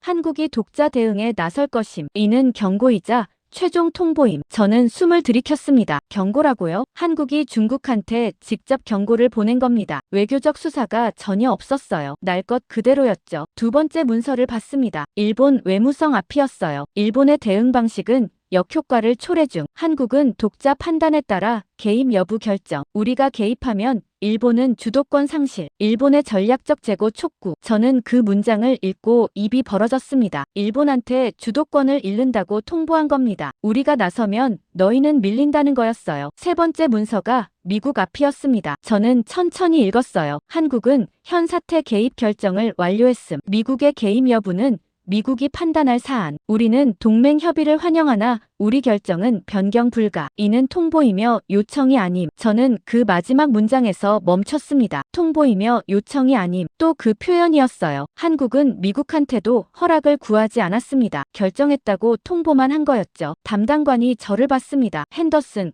이거 어떻게 봐야 합니까? 한국이 판을 잡으려 하고 있습니다. 제가 답했어요. 세 나라 모두한테 메시지를 보낸 겁니다. 중국한테는 경고, 일본한테는 통보, 우리한테는 선언이요. 동시에요? 네. 저는 고개를 끄덕였습니다. 이게 핵심입니다. 따로따로가 아니라 동시에 보낸 거예요. 계산된 겁니다. 즉시 대통령에게 보고가 올라갔습니다. 30분 후 긴급회의가 소집됐어요. 대통령이 새 문서를 나란히 펼쳐놓고 있었습니다. 한국이 3중 신호를 보냈군. 그가 말했어요. 중국, 일본, 우리 모두한테 다른 메시지를. 하지만 결론은 같습니다. 제가 설명했습니다. 판은 우리가 관리한다는 겁니다. 대통령이 중국 앞 문서를 들었습니다. 선을 넘으면 직접 개입한다. 그가 읽었어요. 이건 거의 최후 통첩 수준인데. 맞습니다. 저는 답했죠. 한국이 중국한테 레드라인을 그은 겁니다. 국방장관이 끼어들었습니다. 한국이 정말 개입할까요? 군사적으로요? 가능성이 있습니다. 제가 답했어요. 이지스 구축함이 이미 북상 중이고요. 준비는 돼 있는 것 같습니다. 대통령이 일본 앞 문서를 봤습니다. 우리가 개입하면 일본은 주도권 상실. 그가 중얼거렸어요. 한국이 일본을 밀어내려는 거야. 정확합니다. 제가 고개를 끄덕였습니다. 한국은 일본한테 말하고 있어요. 우리가 나서면 너희는 뒤로 가라고요. 국무장관이 걱정스럽게 말했습니다. 각하.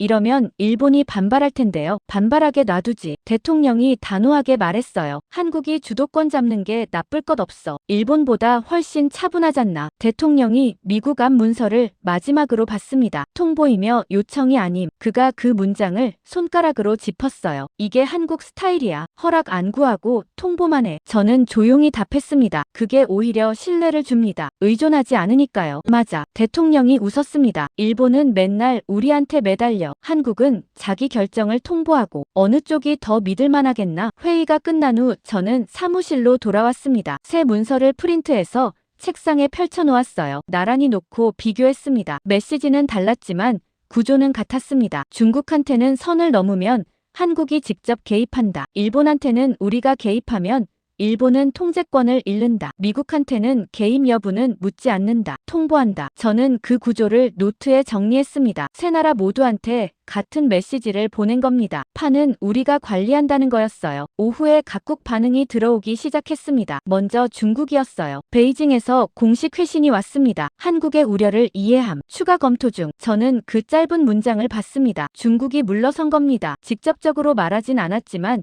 추가 검토라는 건 멈추겠다는 뜻이었어요. 일본 반응은 달랐습니다. 도쿄에서 항해 전문이 왔어요. 한국의 일방적 개입 선언은 유감. 일본이 주도적으로 대응 중. 한국의 협조는 환영하나 주도권은 일본에 있음. 저는 그 문서를 읽고 한숨을 쉬었습니다. 일본이 현실을 못 보고 있었어요. 주도권이 이미 넘어갔는데 아직도 자기들한테 있다고 믿고 있었습니다. 저녁에 백악관 공식 회신이 나갔습니다. 대통령이 직접 승인한 거였어요. 한국의 판단을 존중함. 필요시 협의 준비돼 있음. 한국의 독자 결정권 인정. 짧았지만 명확했습니다. 미국은 한국 결정을 받아들였어요. 그날 밤 집에 돌아와 소파에 앉았습니다. 하루가 정신없이 지나갔어요. 한국의 삼중 신호가 계속 머릿속을 맴돌았습니다. 교묘했습니다. 세 나라한테 서로 다른 메시지를 보냈지만 결론은 하나였어요. 우리가 이 판을 관리한다는 겁니다. 중국은 경고를 받았고 일본은 밀려났습니다. 미국은 인정했고요. 한국이 중심이 된 겁니다. 하지만 일본은 버티지 못했습니다. 다음 주 월요일부터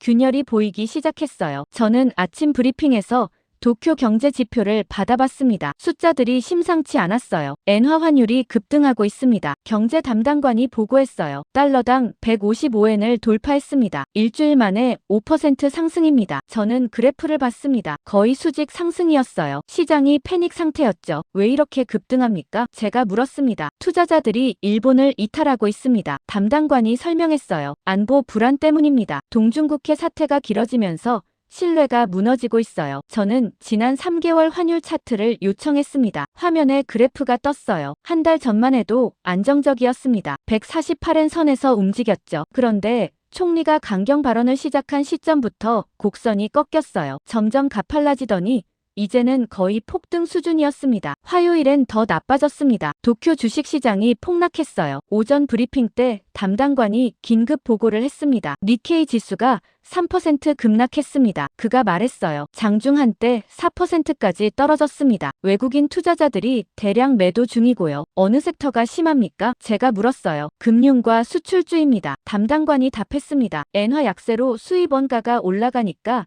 기업 수익성 악화 우려가 커지고 있어요. 이유가 뭡니까? 정부 신뢰도 하락입니다. 담당관이 답했어요. 총리가 강경 발언만 하는데 실질적 해결책은 없으니까요. 시장이 불안해하는 겁니다. 저는 고개를 끄덕였습니다. 일본 정부가 말만 했었죠. 중국을 비난하고 미국한테 도움을 요청했지만 상황은 나아지지 않았습니다. 오히려 악화됐고요. 시장은 정직했어요. 말이 아니라 결과를 봤습니다. 수요일 아침 물가 지표가 나왔습니다. 충격적이었어요. 일본 소비자 물가 상승률이 4%를 넘었습니다. 경제 담당관이 보고했습니다. 특히 식료품과 에너지 가격이 급등했어요. 엔화 약세 때문입니다. 4%요? 제가 되물었습니다. 일본 기준으론 상당히 높은데요? 맞습니다. 담당관이 고개를 끄덕였어요. 일본은 장기 디플레이션 국가였잖아요. 갑자기 인플레이션이 오니까 국민들이 당황하고 있습니다. 슈퍼마켓에서 시위가 일어났다는 보도도 있고요. 저는 일본 언론 보도를 검색해봤습니다. 도쿄 주부들이 슈퍼마켓 앞에서 시위하는 사진이 떴어요. 물가를 잡아라, 총리는 책임져라. 같은 피켓이 보였습니다. 서민들이 직격탄을 맞고 있었던 겁니다. 목요일엔 정치 위기로 번졌습니다. CIA 보고서가 올라왔어요. 일본 내각 지지율 급락이라는 제목이었습니다. 저는 파일을 열어봤습니다. 총리 지지율이 28%로 떨어졌습니다. 보고서 첫 줄이었어요. 2주 만에 17%포인트 하락입니다. 역대 최저 수준이고요. 야당이 공격을 강화하고 있습니다. 보고서를 계속 읽었습니다. 야당 대표 발언 내용이 인용돼 있었어요. 총리는 중국한테 강경한 척하지만 아무것도 해결하지 못했다. 경제는 무너지고 있고 국민은 고통받고 있다. 이건 무능의 극치다. 즉각 사퇴해야 한다. 저는 그 발언을 형광펜으로 표시했습니다. 일본 국내 정치가 흔들리고 있었어요. 여당 내부에서도 총리 교체론이 나오고 있다는 정보도 있었습니다. 금요일 오후 NSC 회의가 있었습니다. 일본 상황을 점검하기 위해서였어요. 국무장관이 보고를 시작했습니다. 일본이 내부적으로 붕괴 조짐을 보이고 있습니다. 그가 말했어요. 엔화 급락, 물가 폭등, 지지율 하락까지 겹쳤습니다. 삼중고입니다. 외교 실패 때문인가? 대통령이 물었습니다. 부분적으로 그렇습니다. 국무장관이 답했어요. 총리가 강경 발언만 하고 실질적 성과가 없으니까요. 국민들이 실망하고 있습니다. 경제가 무너지는데 외교는 제자리 걸음이니까요. 한국은요? 대통령이 다시 물었어요. 안정적입니다. 제가 답했습니다. 원화 환율도 안정적이고 주식시장도 소폭 하락에 그쳤습니다. 물가도 통제 범위 아니고요. 왜 차이가 나나? 대통령이 물었습니다. 시장이 한국을 신뢰하고 있습니다. 제가 설명했어요. 한국이 상황을 통제하고 있다고 보는 겁니다. 일본은 통제력을 잃었고요. 말만 하고 행동은 없으니까 시장이 등을 돌린 겁니다. 대통령이 고개를 끄덕였습니다. 결국 신뢰의 문제군. 그가 말했어요. 일본은 떠들기만 하니까 신뢰를 잃었어. 한국은 조용히 준비하니까 신뢰를 얻었고 시장은 정직하지. 정확합니다. 제가 동의했습니다. 다음 주 화요일 일본에서 결정타가 나왔습니다. 총리 사과 발표였어요. 저는 아침 뉴스에서 생중계를 봤습니다. 총리가 단상에 섰어요. 표정이 지쳐 있었습니다. 국민 여러분께 송구스럽습니다. 그가 고개를 숙였어요. 동중국해 사태를 해결하지 못했고 경제 위기를 초래했습니다. 저는 책임을 지고 사과하겠습니다. 기자회견장이 술렁거렸습니다. 플래시가 터졌어요. 총리는 더 이상 질문을 받지 않고 단상을 내려갔습니다. 뒷모습이 초라했어요. 저는 TV를 끄고 한숨을 쉬었습니다. 일본 정부가 무너진 겁니다. 외교 실패가 경제 위기를 불렀고 경제 위기가 정치 위기로 이어졌어요. 그리고 총리가 쓰러진 겁니다. 한 달 만의 일이었죠. 오후에 백악관 회의가 소집됐습니다. 일본 총리 사과문 관련이었어요. 대통령이 회의실에 들어서며 말했습니다. 일본 총리가 완전히 무릎을 꿇었군. 그가 자리에 앉았어요. 예상했나? 어느 정도는요? 국무장관이 답했습니다. 지지율이 계속 떨어지고 있었으니까요. 시간 문제였습니다. 원인이 뭔가? 대통령이 물었습니다. 외교 실패입니다. 제가 답했어요. 중국한테 강경하게 나갔지만 아무것도 얻지 못했습니다. 미국 지지도 확보 못했고요. 국민들이 실망한 겁니다. 외교로 시작했지만 경제로 무너진 거죠. 그런데 한국은 멀쩡하지? 대통령이 말했습니다. 한국은 안정적입니다. 제가 답했죠. 경제도 정치도 흔들리지 않고 있습니다. 왜? 한국은 말을 아꼈습니다. 제가 설명했어요. 강경 발언 대신 조용히 준비했고 요청 대신 통보했습니다. 시장이 그걸 신뢰한 겁니다. 불필요한 긴장을 만들지 않았으니까요. 대통령이 창밖을 보며 말했습니다. 결국 일본은 외교가 아니라 경제 문제로 무너졌어. 그가 중얼거렸어요. 중국이 아니라 시장한테 진 거야. 전쟁은 총으로만 하는 게 아니더군. 저는 그 말이 정확하다고 생각했습니다. 일본은 중국과 싸우다 시장한테 졌어요. 엔화, 물가, 지지율이 총리를 무너뜨린 겁니다. 군사적 충돌은 없었지만 경제적 붕괴가 왔죠. 그날 저녁 일본 관련 보고서를 정리했습니다. 이 위기는 외교가 아니라 국내 경제 문제로 총리를 무너뜨렸습니다. 일본 총리가 사과한 다음 주 저는 사표를 냈습니다. 15년간 몸담았던 NSC를 떠나기로 결심했어요. 이번 사태를 지켜보며 많은 걸 배웠지만 동시에 지쳤습니다. 하지만 새로운 목표도 생겼어요. 한국의 외교 전략을 연구하고 싶었거든요. 조지타운 대학에서 연락이 왔습니다. 객원 교수 제안이었어요. 동아시아 안보를 가르쳐달라는 거였죠. 저는 조건을 하나 붙였습니다. 한국 외교를 집중적으로 연구하게 해달라고요. 대학 측은 흔쾌히 동의했습니다. 사무실을 정리하며 문득 한 사람이 떠올랐어요. 김민준 공사였습니다. 주미 한국 대사관 정치 담당 공사였죠. 저는 3년 전 그를 처음 만났습니다. 백악관 비공식 만찬 자리였어요. 각국 외교관들이 시끄럽게 떠들고 있었는데 김 공사는 구석에 조용히 앉아 있었습니다. 저는 그에게 다가가 물었어요. 왜 저쪽에 안 섞이십니까? 김 공사가 미소 지으며 답했습니다. 필요한 말만 하는 게 제 스타일입니다. 떠드는 것과 전달하는 건 다르니까요. 그때는 그냥 흘려들었어요. 한국 외교관 특유의 신중함이려니 했죠. 하지만 지금 생각해보니 그게 전부였습니다. 한국 외교의 핵심이었어요. 그로부터 몇 달 후 국무부 리셉션에서 다시 만났을 때 김 공사에게 물었습니다. 한국은 왜 미국의 요청을 잘 안 합니까? 다른 나라들은 맨날 도와달라고 하는데요. 그가 와인 잔을 내려놓으며 답했어요. 요청하는 순간 주도권을 잃습니다. 우리는 스스로 판단하고 통보하는 걸 선호하거든요. 도움이 필요 없다는 겁니까? 제가 되물었죠. 아닙니다. 김 공사가 고개를 저었습니다. 협력은 환영하지만 의존은 하지 않는다는 겁니다. 차이가 있어요. 그때도 완전히 이해하지 못했습니다. 동맹인데 왜 의존하면 안 되나 싶었거든요. 하지만 이번 사태를 보고 깨달았어요. 일본은 의존했고 한국은 협력했습니다. 결과는 명확했죠. 작년 가을쯤 김 공사와 점심을 먹었던 기억도 떠올랐습니다. 조지타운 근처 한 식당이었어요. 그때 그가 흥미로운 질문을 했습니다. 핸더슨 씨, 미국 외교를 보면 항상 궁금한 게 있어요. 뭡니까? 제가 물었죠. 왜 큰 목소리를 신뢰의 척도로 보십니까? 김 공사가 물었습니다. 조용한 파트너가 더 믿을 만한데 말이죠. 저는 그 질문에 답하지 못했습니다. 사실 생각해 본 적이 없었거든요. 미국 외교는 늘 그랬으니까요. 목소리 큰 동맹국이 더 중요하고 더 급하다고 여겼죠. 하지만 김 공사 말이 맞았습니다. 이번 사태가 증명했어요. 조용한 파트너가 더 믿을만했습니다. 올해 초 한국 대사관 신년 리셉션에서 김 공사와 마주쳤을 때도 비슷한 대화를 나눴습니다. 일본 외교관들이 중국 문제로 시끄럽게 떠들고 있었어요. 김 공사는 여전히 조용했죠. 저는 그에게 물었습니다. 한국은 왜 항상 조용합니까? 중국 문제는 한국도 관련 있잖아요. 그가 샴페인을 한 모금 마시더니 답했어요. 적극적인 것과 효과적인 건 다릅니다. 우리는 후자를 선택해요. 말하기 전에 준비하는 게 우리 방식이거든요. 그때는 외교적 수사려니 했어요. 하지만 이번 사태를 보고 깨달았습니다. 김 공사 말대로였어요. 한국은 적극적이지 않았지만 효과적이었습니다. 조용했지만 결정적이었죠. 말하기 전에 준비했고 요청 대신 통보했습니다. 그게 더 강력했어요. 동중국해 사태 초반에 복도에서 김 공사를 우연히 마주쳤던 것도 떠올랐습니다. 일본이 언론 플레이로 날리던 시기였어요. 일본 쪽이 상당히 적극적이던데요. 제가 넌지시 말했죠. 그가 잠시 생각하더니 답했습니다. 적극적인 것과 준비된 건 다릅니다. 우리는 조용히 준비하는 쪽을 택해요. 그때는 그냥 흘려들었습니다. 하지만 2주 후 한국의 3중 신호를 보고 깨달았어요. 김 공사 말대로였습니다. 한국은 조용히 준비했고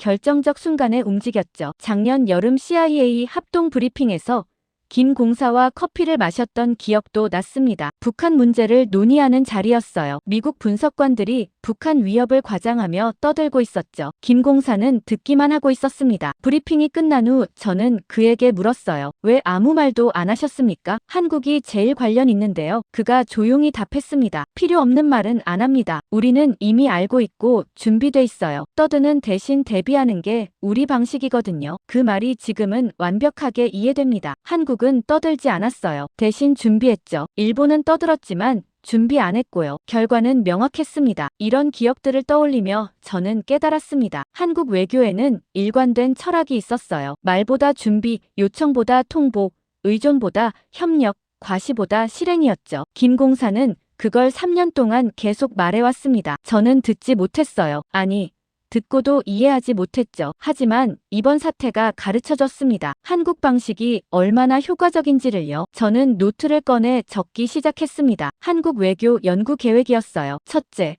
왜 한국은 조용한가? 둘째, 왜 요청 대신 통보하는가? 셋째, 왜 준비를 먼저 하는가? 넷째, 왜 독립적 판단을 고집하는가? 다섯째, 어떻게 신뢰를 얻는가? 적고 보니 명확했습니다. 이게 제가 배워야 할 것들이었어요. 15년간 NSC에서 일하며 미국 방식만 옳다고 생각했습니다. 하지만 한국은 다른 방식으로 같은 결과를 얻었어요. 아니, 더 나은 결과를 얻었죠. 저는 그걸 연구하고 싶었습니다. 이해하고 싶었고 배우고 싶었어요. 마지막 날 사무실을 정리하며 책상 서랍을 열었어요. 지난 2달간 모아둔 보고서들이 쌓여 있었습니다. 한국 합참 최초 보고서, 일본 외무성 요청서, 중국 국방부 회의록, 그리고 한국의 3중 신호 문서까지요. 저는 그 문서들을 하나씩 펼쳐 책상 위에 나란히 놓았습니다. 타임라인이 보였어요. 처음엔 일본이 중심이었습니다. 미국에 요청하고 언론에 호소했죠. 하지만 끝에는 한국이 있었어요. 조용히 준비하고 결정을 통보했습니다. 그리고 판을 장악했죠. 저는 노트북을 열어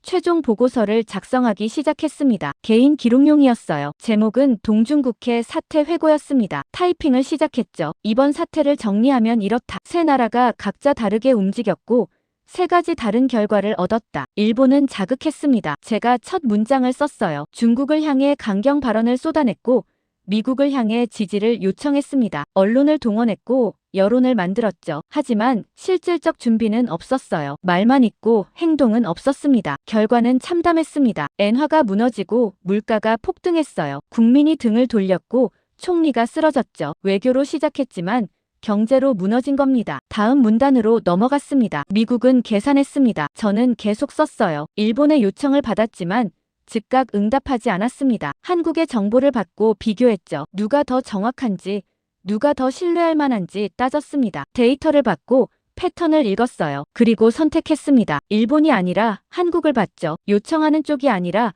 통보하는 쪽을 신뢰했습니다. 의존하는 동맹보다 독립적인 동맹을 택했어요. 냉정한 계산이었지만 정확한 선택이었습니다. 3번째 문단이었습니다. 중국은 멈췄습니다. 타이핑 속도가 빨라졌어요. 처음엔 공격적으로 나왔습니다. 일본을 압박하고 센카쿠 해역에 함정을 보냈죠. 하지만 한국이 움직이자 계산이 바뀌었어요. 한국의 개입 가능성을 고려하기 시작했습니다. 함정 속도를 줄였고 기동을 소극화했죠. 일본 단독 상대와 한일 연합 상대는 달랐으니까요. 변수가 하나 더 생긴 겁니다. 중국은 그 변수를 무시할 수 없었어요. 그래서 멈칫했고 결국 물러섰습니다. 마지막 문단이었습니다. 저는 잠시 키보드에서 손을 떼고 창밖을 봤어요. 워싱턴 하늘이 맑았습니다. 그리고 한국은 아무 말 없이 판을 끝냈습니다. 저는 천천히 타이핑했어요. 한국은 처음부터 다르게 움직였습니다. 미국보다 6분 빨리 위기를 감지했고 일본보다 정확하게 분석했죠. 요청하지 않고 통보했어요. 강경 발언 대신 조용히 준비했습니다. 그리고 결정적 순간에 3중 신호를 보냈죠. 중국한테는 경고, 일본한테는 통보, 미국한테는 선언이었습니다. 세 나라 모두한테 같은 메시지를 보낸 겁니다. 판은 우리가 관리한다고요. 결과는 명확했어요. 중국은 물러섰고 일본은 무너졌습니다. 미국은 한국을 보기 시작했죠. 한국은 한마디도 과하게 하지 않았어요. 하지만 모든 걸 바꿔놨습니다. 조용했지만 결정적이었죠. 말이 아니라 행동으로, 요청이 아니라 통보로, 의존이 아니라 독립으로 판의 중심이 됐습니다. 저는 타이핑을 멈추고 문서를 저장했습니다. 파일명은 서울의 승리였어요. 오후 3시 마지막 인사를 하러 대통령 집무실로 갔습니다. 비서실장이 안내해줬어요. 들어가니 대통령이 창가에 서 있었습니다. 핸더슨, 정말 떠나나? 그가 돌아보며 물었어요. 네, 각하. 저는 답했습니다. 15년이면 충분한 것 같습니다. 대통령이 다가와 악수를 청했습니다. 수고했네. 그가 말했어요. 이번 사태 잘 분석해줬어. 자네 덕분에 올바른 선택을 했지. 과찬이십니다. 제가 답했죠. 저는 데이터를 봤을 뿐입니다. 각하께서 결정하셨고요. 대통령이 창밖을 보며 말했습니다. 이번 일로 배운 게 있어. 그가 중얼거렸어요. 동맹은 시끄러운 쪽이 아니라 조용한 쪽을 봐야 한다는 거지. 요청하는 쪽보다 준비하는 쪽이 더 믿을만하고. 한국 말씀이시죠? 네. 대통령이 고개를 끄덕였습니다. 앞으로 우리는 서울을 더 주의 깊게 볼 거야. 도쿄가 아니라. 저는 그 말에 동의했습니다. 집무실을 나와 복도를 걸었어요. 백악관을 마지막으로 둘러봤습니다. 15년간 일했던 곳이었죠. 많은 위기를 받고 많은 결정을 도왔습니다. 하지만 이번만큼 명확한 사태는 없었어요. 승자와 패자가 분명했습니다. 방법과 결과가 직결됐죠. 저녁 무렵 집에 도착했습니다. 소파에 앉아 노트북을 열었어요. 마지막으로 뉴스를 확인하고 싶었습니다. 주요 언론 헤드라인이 떴어요. 동중국해 긴장 완화, 중국 함정 철수 시작, 일본 신임 총리 취임, 대화통한 해결 강조, 한국 지역 안정 기업 평가받아. 저는 세 번째 기사를 클릭했습니다. 내용을 읽어 내려갔어요. 한국은 이번 사태에서 조용하지만 결정적 역할을 했다. 미국과 중국 모두 한국의 입장을 주시했고 한국의 판단을 존중했다. 서울이 새로운 지역 질서의 중심축으로 부상하고 있다는 분석이 나온다. 저는 노트북을 덮고 창밖을 봤습니다. 워싱턴 저녁 하늘에 별이 떠오르고 있었어요. 이제 모두가 서울을 보고 있습니다. 도쿄가 아니라요. 일본은 자극했고, 미국은 계산했고, 중국은 멈췄습니다. 그리고 한국은 아무 말 없이 판을 끝냈어요. 조용했지만 완벽했습니다. 판의 중심이 옮겨간 겁니다.